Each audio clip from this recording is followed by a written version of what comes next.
Thanks for staying with us on the Late Night News. Now, to ensure that doctors at state-owned hospitals serve their duty hours fully, the government of Tamil Nadu has decided to install a sophisticated system to monitor them. Our health reporter Nithila gets us the details. Scenes like these are common in hospitals run by the government.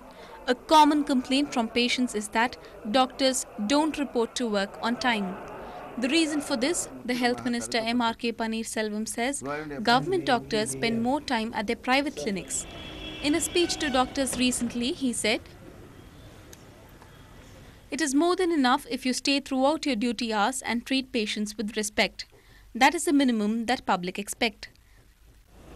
To ensure that doctors report to work on time, soon all state-run medical hospitals will have these biometric attendance systems, which records a doctor's entry and exit at the hospital with a thumb impression.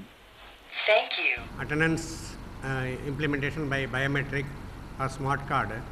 Already the government has taken policy decision to implement this, and we are now in the process of calling for quotation and other things. Most of our doctors have responsibility in doing their duty well, because few doctors are erred somewhere. It should not be entirely blamed. All the doctor community are doing like this.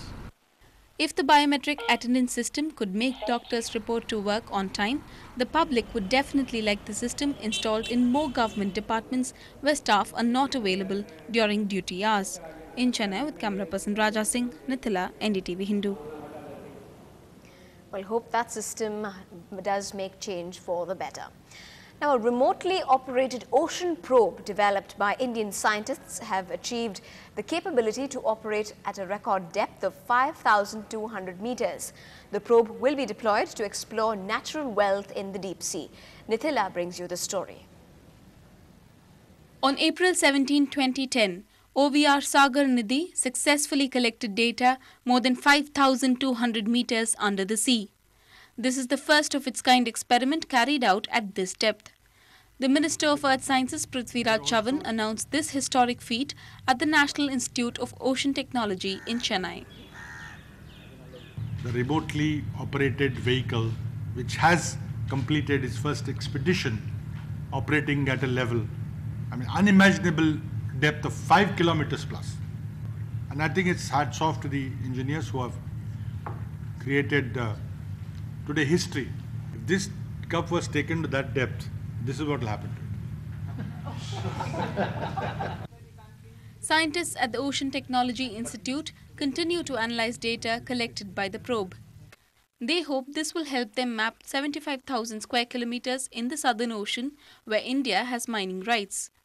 They hope to find manganese, cobalt and nickel in the coming years. About 75,000 square kilometers in Central Indian Ocean. So that to mine, this is the first experiment, first to map them. Okay. So this we will, once successful, we will map them. So we would know where the concentration of nodules is large. Then we will decide the mining site. It took 4 years of hard work for Indian scientists to develop the technology at NIOT. The scientists say this is only the beginning in their plans to explore the oceans. In Chennai, Nithila, Ndtv-Hindu. Time now for our special segment, Writing on the Wall. And today, there's something really interesting that has caught Divya's attention.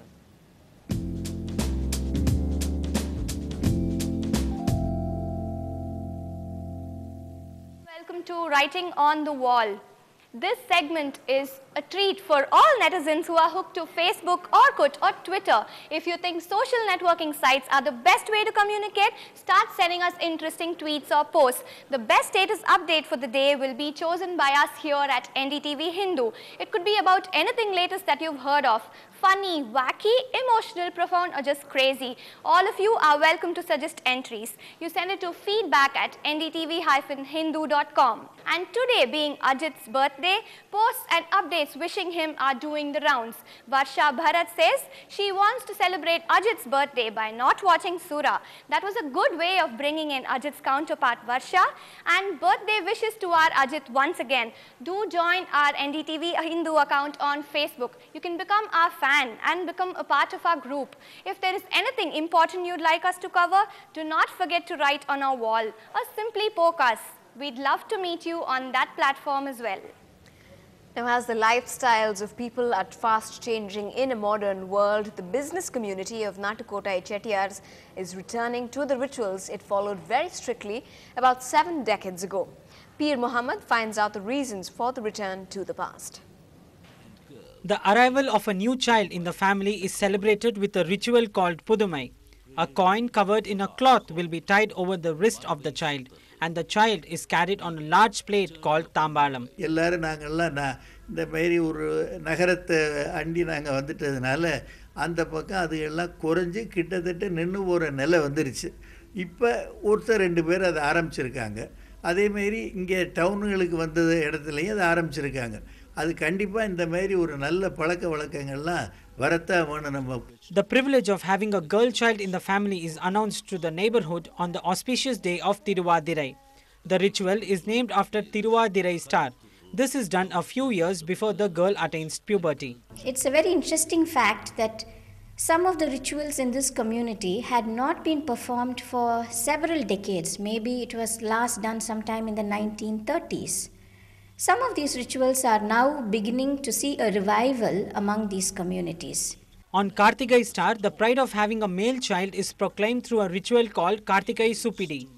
The boy is taken to a temple, a plantain tree is planted and lamps are lit inside the temple for his well-being. He is later taken on a horseback around the neighborhood. It is more about being social, about cultural, and about becoming a reflection of one's own ethnic identity or their community identity. It's about interacting with family and people and friends, and therefore the social element is becoming a very prominent feature. The modern youth returning to traditional faith or communities reinventing their collective identity through ritual practices seems to be the emerging trend. In Chennai, with Peer Mohammed, Avinash for NDTV Hindu. Now, will Chennai produce more Kumbhles and wands in the near future? We'll tell you on the other side.